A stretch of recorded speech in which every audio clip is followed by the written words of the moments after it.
All right, let's get started with the Imrei Yaakov. So we were in the middle of this halacha yesterday about a man should not pass between two women and a woman should not pass between two men. And we talked about a lot of other things having to do with shadim because evil spirits linger in those configurations. And we also said that a person should not situate himself behind the wall where the moonlight casts a shade, because that's where the shadim linger. Okay, that was the last thing that we saw. Lo ya'amod, another halacha, is where we're up to over here. You can see where it says lo ya'amod. Lo ya'amod bifnei haner arum, shekol ha'omed bifnei haner arum yihya nichbeh. A person should not stand naked in front of a candle. And the reason is that anyone who does so will be in some way nichpeh, which will be conquered or overtaken by a shade. V'hasorek rosho yavesh, nosein ivaron or einav. If a person combs his hair when it's dry, he's contributing to blindness. V'chein hashose mashke hamitaftef min hachavis.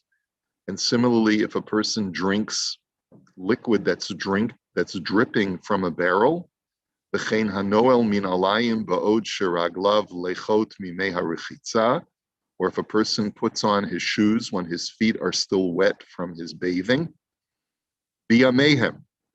And the Rav Shulchan Aruch puts that in parentheses. He says, in those days, shahayu noelim al raglaim yechafim. He says in those days when they would not wear socks, it was considered to be dangerous to put your wet feet into your shoes.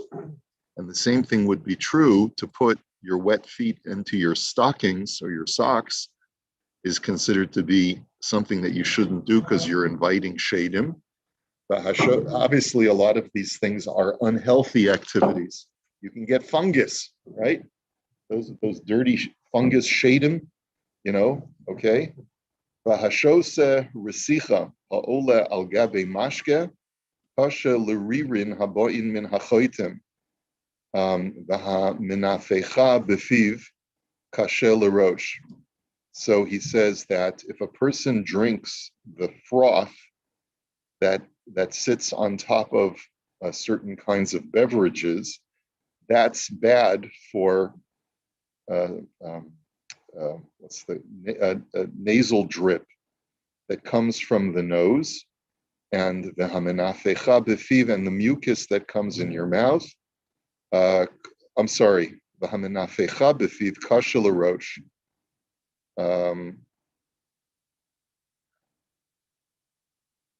I think what it means is menafeach is to blow. I'm not sure what it actually means in this context, but maybe making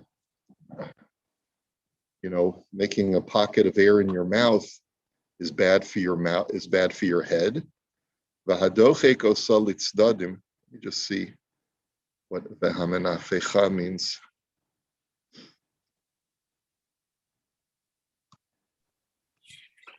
While you're looking that up, are we supposed to see the text, or did we already today? I apologize. I forgot to share the text. You are supposed to see the text. Thank you for pointing that out.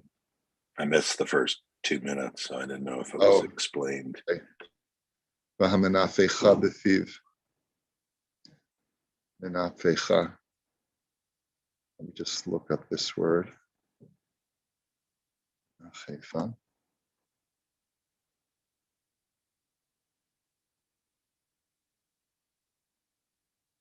Mazeh menafecha. I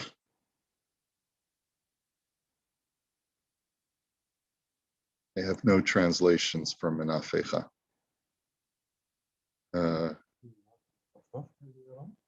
What's that? No, from nafuach, from which means bloated or expanded.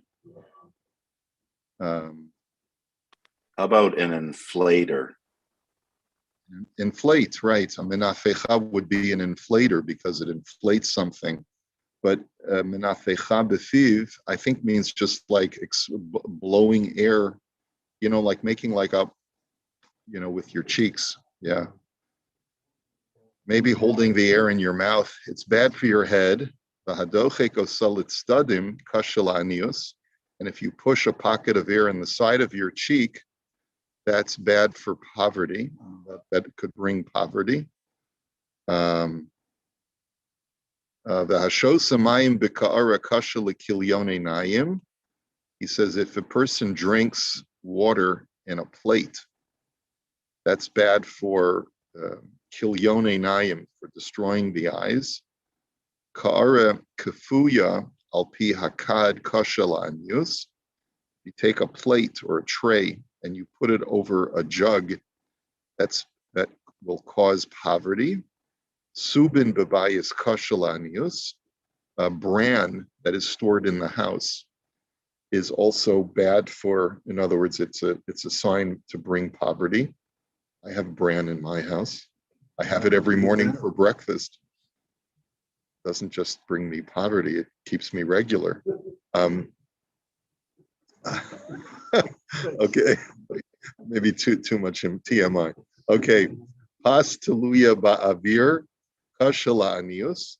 If bread is suspended in the air, in other words, let's say you tie it by a rope or a string, and you keep it suspended in air, that will bring poverty. But to suspend meat and fish by hanging them, that's what they would do to keep them, to preserve them. They would dry them and keep them in the open air.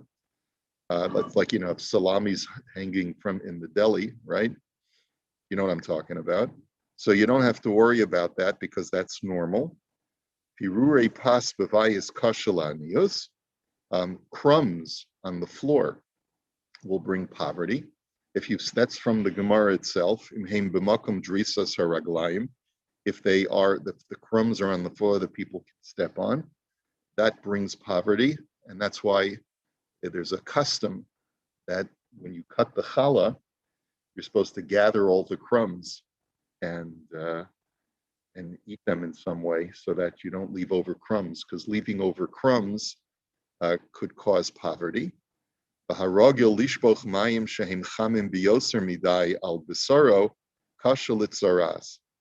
pouring water over your body that is too hot could bring leprosy. And that's probably a medical condition that we're talking about, because if you burn your skin with regularity, what could that cause? Gangrene, maybe? I don't know. Okay. Yeah, okay.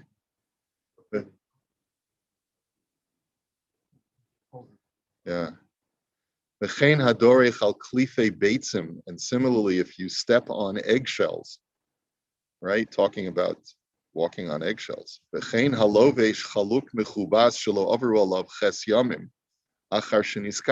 Or wearing freshly laundered clothes that have not gone through 8 days after their laundering. Apparently, that was considered to be unhealthy. Choshen litzaras, that could also bring leprosy. Now, I don't know what that would be for. What medical issue might this be addressing? What if the clothes are not completely dry? Maybe that's the issue. I don't know.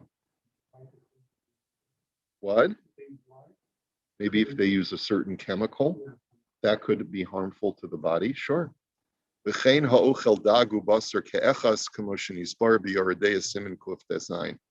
if you eat meat and fish together, that could cause tsaras as well. And that's the reason why in Yoreh De'ah, there's a halacha that says you're not allowed to eat meat and fish together. Now, like these other things, you could argue that things have changed since then. There actually are poskim who say that with meat and fish, the halacha has changed since then, because we've discovered that meat and fish do not pose a sakana. when you eat them together, as long as they're properly prepared. It could be that the fear was that different bacteria attaches itself to meat and to fish, and if they're left out and you combine them, that could cause what's it called, salmonella poisoning. When you store, let's say, raw fish near raw meat, and that was the concern. But some have argued that just like a lot of these things no longer apply because of new sanitary conditions and refrigeration, similarly, these don't apply. But the custom certainly is when it comes to meat and fish that we are machmir. We don't permit it, and even using different utensils. All right, let's take a look at the Imrei Yaakov on some of these things. Ish ben shnei nashim. So we had learned this yesterday, that as long as there's another man walking with him, then that does not pose a problem if he walks between two women. And also if the women are more than 4 amos apart, that also is not a problem. But it's also unclear, he said, whether this applies only to Jewish women, where there's more of a problem of shadim, or whether it applies to Gentile women as well. And he said, but it's better to be machmir. Lo ya'amod bifnei haner arom. You should not stand naked in front of a candle or in front of a light. Basically, parade around in your birthday suit. Yesh omrim davka gadol, aval katan ein bo kpeda. The Mishnah Berurah says that there's no problem if the person is a minor. In other words, if you take your baby out of the bathtub, it's not a big deal. Ulam b'ner mitzvah k'mo ner Shabbos nahagu lechasos haktanim shelo yihiyu arumim b'fnei haneros mishim bizoy mitzvah. But the Rama writes something interesting, that if it's Neros Shabbos, if it's Shabbos candles, even children should not walk around naked in front of Shabbos candles because it disgraces the mitzvah. I was not aware of this. Ve'im haner munach ba'ashashis o menaras chashmal ein bo kpeda. But if the candle is encased in glass, or if it's an electric light bulb, then there's no problem whatsoever. So you don't have a problem, except I guess maybe Shabbos candles. You wouldn't want your little grandchildren running around in their birthday suits in front of the Shabbos candles, that's an interesting idea. Yeah. I mean, it doesn't happen too often, but just a point of conversation that you could have when your grandkids are over. Subin babayis, bran could cause poverty. Dafka in the fuzarim al gabe karka v'nidrasim beregel, aval munachim bekli leslan ba. So the Kaf HaChaim says, thankfully, he says that's only when the bran is sprinkled on the floor and people step on it. Now, it's interesting to note that in certain communities or in certain cultures, they do sprinkle sawdust on the ground. Have you ever seen that in order to absorb moisture? Butcher stores? They used to do it in butcher shops, right? Butcher shops, yes, Paul. That's what Izzy said. There was a place, the Fish Grill. There is a place, the Fish Grill in LA, and the original restaurant used to sprinkle sawdust. It used to be in Santa Monica. There was a place in Santa Monica. That one's not open anymore, but the first one that they opened on Beverly Boulevard, that was part of their ambiance. They would sprinkle sawdust on the floor. I'm just thinking maybe sprinkling bran on the ground. Also, people might have thought that would be helpful to keep the place dry. But apparently, Chazal felt that was wrong. And so that's the only time that could bring poverty. And the idea of bringing poverty with this idea of breadcrumbs on the floor, bran on the floor, is that maybe that's what you're doing is you're provoking heaven in a sense, and saying, like, if you feel you can just discard food like that, then obviously you have money to spare, and Hashem will take away some of your money. So that's the idea. That's the way I've always understood it. So therefore, the Kaf HaChaim says that if the bran is in a container, right, or if it's your breakfast cereal, then there's nothing wrong with it. Okay. Ha'ochel dagu basar, mixing meat and fish together and eating them together. After Yesh Mi Sha'omer, The Bizmanenu ain't sakanta bebasar v'dagim. He says there is an opinion that says that nowadays there's no longer any danger in eating meat and fish together. Aval mashmos rov haposkim diyesh li zoher bazeh gam ha'id. Most poskim disagree, and they say that you should be careful about this even nowadays. Ve'ein chiluk bein basar behema lebasar of. And as a point of halacha, there's no difference between poultry and beef. You should not mix either of them with fish. The gam besar of asr lechol yachad im dag v'im nafal ze letov ze v'ika shishim negdo yesh lahatir debatel b'shishim kamo sha'ar isurim. He says, now what happens if a little bit of fish sauce falls into your chicken soup? He says, as long as there's shishim, as long as there's 60 times the chicken soup to correspond to the fish sauce, so then it's bottled. There are certain sauces like Worcestershire sauce that has a little fish in it. So they'll even, sometimes the OU will say OU fish, and because they do put a fish extract in. So you wouldn't want to put that in your chicken soup. But if someone called the rabbi and said, I added Worcestershire sauce to my cholent, is it kosher? I would say, is there 60 times in the cholent to the Worcestershire sauce? And then if the answer is yes, it would be bottled. V'chein morim lamaisa. And that is the halacha. V'im lo hayashishim b'tavshil, yesh omrim delo rak hatavshil nesar ela degames hakedera yesh lahagil. Now, what happens if there's not 60 times? So some poskim are so machmir because of this issue of sakana that they say that you have to even kasher the pot. But the yesh cholkim umatirim beli hagala.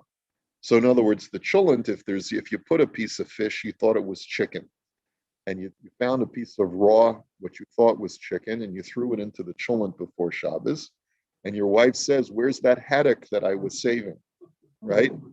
And you say, whoops, right? So then you have to, and it's already Shabbos morning, so that cholent is not kosher, in other words, you have to discard it. Yeah, she'll give you a headache, right? This is after the fact, right? So after the fact, you discover that there's a piece of fish in your cholent, and there's also meat in there, so then you have to discard the whole cholent. Some say you even have to kasher the pot. The yesh cholkim umatir beli hagala, and some poskim say that you don't have to kasher the pot, just wash it out. Fish on the barbecue, that's a good example. Yeah, well, I would agree. If the barbecue has grease on it from meat, then I would agree. But today what you can do, yeah, I use Teflon sheets. You know what I'm talking about? Yeah, they're black. No, yeah, they look like plastic, but they're not. It's like a Teflon mesh, and they're fantastic. They're just fantastic. But anyway, I've been smoking lately. Someone showed me how to turn your grill into a smoker, which is they have these things called smoker tubes. So, yeah, no, I haven't. What? Well, this one is a tube, and you put the wood chips in the tube. You don't have to soak it. It's just, yeah, you just ignite it and you put it on the grill. And I have these Teflon sheets. You put your meat and your chicken on top of it. I just did it yesterday. Interesting stuff. Okay, sorry. What? A real Canadian. Okay. But it is a guy in Israel turned me on to this. My old friend from Israel. Okay, va'al kol panim achar me'es la'es yesh lahakel. And certainly you can be lenient if you wait 24 hours. In other words, as you know, probably from just general knowledge, that there is this idea that after 24 hours, any absorbed flavor in the walls of a vessel become pogum, become tainted. And therefore, because we're not dealing with an actual non-kosher issue, but rather something that may pose a health hazard in ancient times, but isn't. So some people therefore are lenient, right? So that just wait 24 hours and the pot is considered kosher. I would say that if it's a crock pot that's not kosherable, you can certainly rely on this. Mihu yachal levashel b'chli shel basar ben yomo tav shel dagim. What you certainly are allowed to do is take a fleishach pot that you used yesterday for your chicken soup, and you can make fish chowder with it. You don't have to wait 24 hours. Because anything that is just an absorption into the walls of a vessel does not create a problem with meat and fish. There's a lot of discussion about this also as far as cooking them in the same oven. Can you cook meat and fish in the same oven?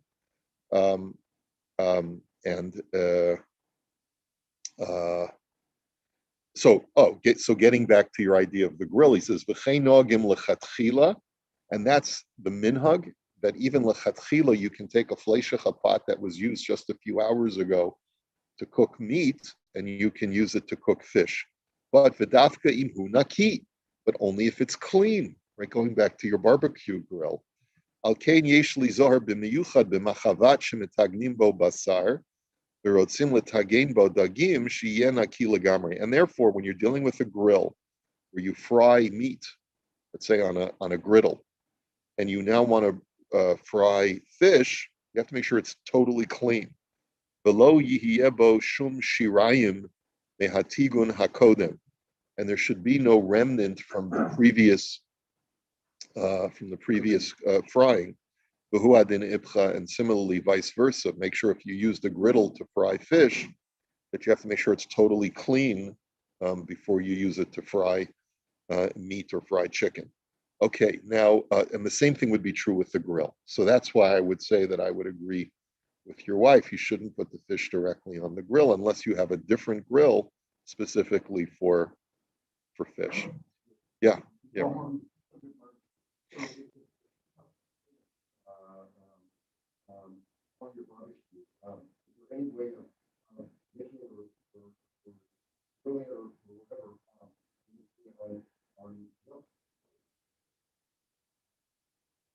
Right. So the grill is it a fleishach grill? Okay. So here's the thing, right? So first of all, that's not a given. There are a lot of people who have a grill that's parved because they only use it for fish. But if you use your grill for both meat and fish, so first of all, there's a problem putting it directly on the grill, right? As you know. So if you're going to take one of those Teflon sheets or a board or whatever it is and cook it specifically on the fish board, so then there would not be a problem, right? Because it hasn't come in contact with a meat container or a meat surface. But even if you cooked, let's say, fish in a fleishach pot, let's say you grilled fish in your oven, okay, and you put it in a fleishach baking sheet, right? So could you eat it with dairy? So the poskim say as follows: as long as the baking sheet or the utensil was not specifically a ben yomo, had not been used in the last 24 hours with meat, and you're allowed to make that assumption if you don't know for sure. You can assume that it's not a ben yomo. You can assume that it hasn't been used in the last 24 hours, unless you know for sure that it was. Then, as long as you didn't set out lechatchila at the outset to cook it specifically to eat it with milk, you are allowed to. If you have leftovers, you're allowed to eat it with dairy food. In other words, there's nothing wrong that if you have leftover gefilte fish, let's say, that you cooked in a fleishach pot, okay, which happens all the time, right? You have leftover gefilte fish from Shabbos, and now you want to have it with your salad on Monday, and in your salad you want to put some feta cheese and all this chazar or cottage cheese, whatever, and so that's totally mutter. It's totally mutter. You don't have to be concerned that since I made it with a fleisha chapat, I can't now eat it with dairy. So Rabbi, that's not considered fleishik equipment. it is fleisha equipment, but it's not ben yomo. It wasn't. Oh, I see. Okay. Since it wasn't used in the previous 24 hours for meat, and it wasn't your intention at the outset to have it with dairy, but it was primarily to be served on Shabbos with your meal. And now you have leftovers. You're allowed to have those leftovers with dairy. But I thought if you buy something that's designated dairy equipment, you can't have it with meat, even though there's no dairy in it. Am I wrong? That's true, but that's because they use a ben yomo. They use a utensil that had been used within the last 24 hours with dairy. Ah, okay. Right. So that's the difference. I see. Thank you. Can you put that piece of fish on the dairy dish with your cheese in your Yes, salad? 100%, 100%. Totally okay. Totally okay. I hope I haven't blown your minds. Yeah. Yeah. Yeah, I think we're gonna get through. It's considered parve completely.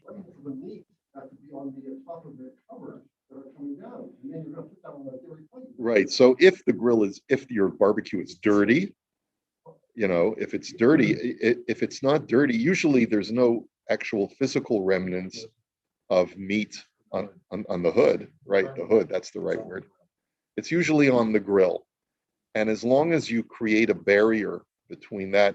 Now, here's the question. There's a question like this. Can you cook fish in an open oven, a piece of fish and an open piece of meat together in the oven together?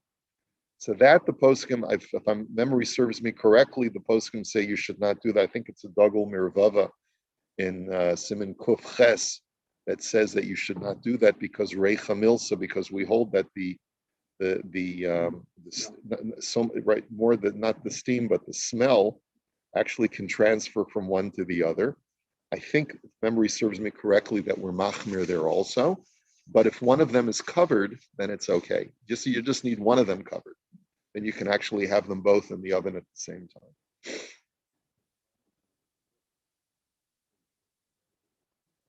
There are, and even some Ashkenazim also will not eat dairy and fish together.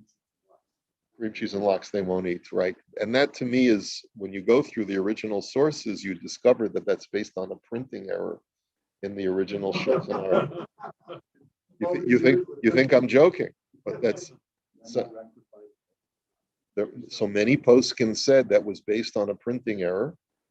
That when it said, some people thought it said milk and fish when it said meat and fish. And in some original source, I don't remember all the details. It's been many years since I studied this halacha, but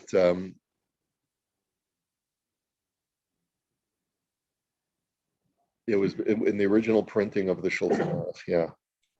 And so a lot of poskim say it was a printing error, and that's the reason why many people just that has not become mainstream halacha, and yet there are those who are traditionally are machmir, because they say, well, maybe it's not an error, and maybe there's some.